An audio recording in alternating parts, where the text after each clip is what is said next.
de um setorial macro total para um setorial varejo vestuário. Às vezes a galera só fala alavancagem tanto e liquidez corrente tanto. Tá bom, eu discordo, tá? Mais importante de uma premissa é você colocar. Fala pessoal, tudo certo? Hoje quero trazer aqui para vocês um sample focado em crédito que um aluno fez. Achei bacana dividir com vocês para ajudar quem está construindo um documento nesse sentido. Para quem não sabe, o sample é um documento que você pode colocar no seu currículo para chamar a atenção positivamente dele na hora de você participar de um processo seletivo ou algo assim. Hoje eu quero trazer um focado na parte de crédito. Antes de começar aqui, é bacana se você curte os conteúdos que a gente entrega no canal, ativa as notificações, deixa um comentário, segue a gente para ter o incentivo correto e seguir entregando conteúdo bacana. Passar aqui pelo trabalho do aluno, ele começou falando aqui sobre setor, enfim, basicamente falou que o setor é cíclico, um negócio bem organizado, bonito de ver. Tem alguns gráficos aqui com fonte, dados esperados além de dados históricos, então acho que ficou bem bacana aqui essa parte. Aqui ele começa a abordar um pouco mais, começa a funilar, né? Aquela história, você começa no ultra macro e vai afunilando. É o que ele está fazendo aqui, então ele começa a falar um pouco mais do varejo vestuário, fala, risco moda, fala um pouco dos players que tem potencial de consolidação, ou seja, aqui as 5 maiores possuem 15% de market share. Então tem uma galera aqui pulverizada que tem muito share aqui. O que isso quer dizer? As empresas podem crescer comprando outras, tá? Além do crescimento orgânico. Fala um pouco aqui de venda por loja.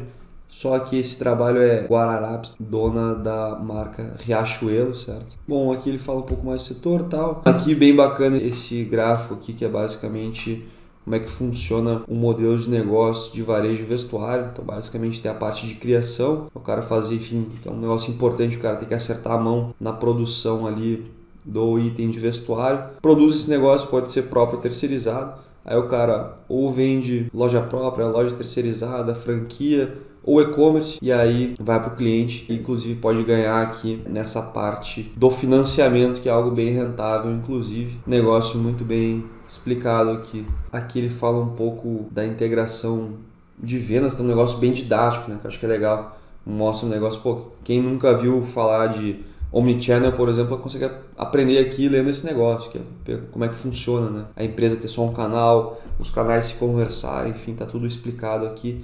E também os possíveis canais de venda aqui, com um negócio bem bacana. Então ele foi de um setorial macro total para um setorial varejo vestuário, para modelo de negócio de varejo vestuário, e aí agora está falando de Guararapes, até com já foco maior em crédito. Já destaca pontos fortes e pontos de risco, então espaço de consolidação, verticalização do negócio, ajuda a mitigar o risco moda. Então Guararapes é um player verticalizado, é um ponto forte versus concorrentes. Fala aqui um pouco da base de lojas e tudo mais, e os pontos de risco aqui do negócio. Por ser verticalizado, tem uma pressão de custo fixo, o setor é muito competitivo, risco moda, os caras erram a mão ali numa coleção, pode destruir margem, clima pode também machucar margem, mais frio, normalmente a margem é melhor, mais quente, normalmente a margem é pior. E aqui é setor cíclico, né? Então se o macro tá para baixo, vai machucar bastante aqui essa empresa. O snapshot bem interessante aqui, que você mata num slide que você vê os principais pontos aí da tese. E aqui fala, tem a financeira, a parte das mercadorias e varejo e o retorno do shopping aqui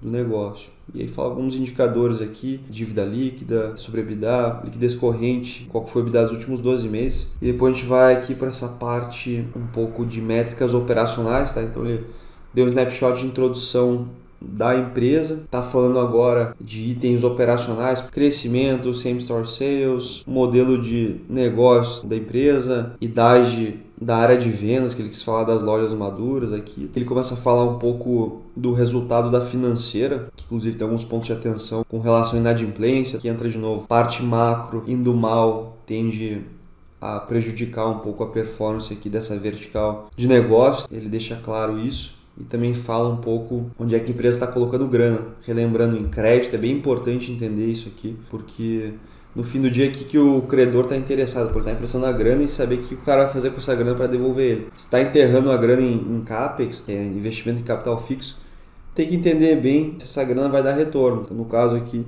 boa parte é investimento em tecnologia. Então tem que entender se essa grana está sendo bem alocada para se transformar em retorno e, consequentemente, o credor receber de volta a grana dele. E aqui fala alguns pontos bem importantes quando a gente está olhando para crédito, que é principalmente isso aqui, ó, como é que amortiza a dívida. Tem uma pressãozinha de dívida amortizando aqui no curto prazo. Ele passa um pouco aqui alguns indicadores, como é que vem evoluindo nos últimos 3 trimestres. E aqui ele entra nos financials, que eu acho que é um negócio que é importante de projeção, que é o que eu falo, né? Muitas vezes a galera só fala, alavancagem tanto e liquidez corrente tanto. Tá bom.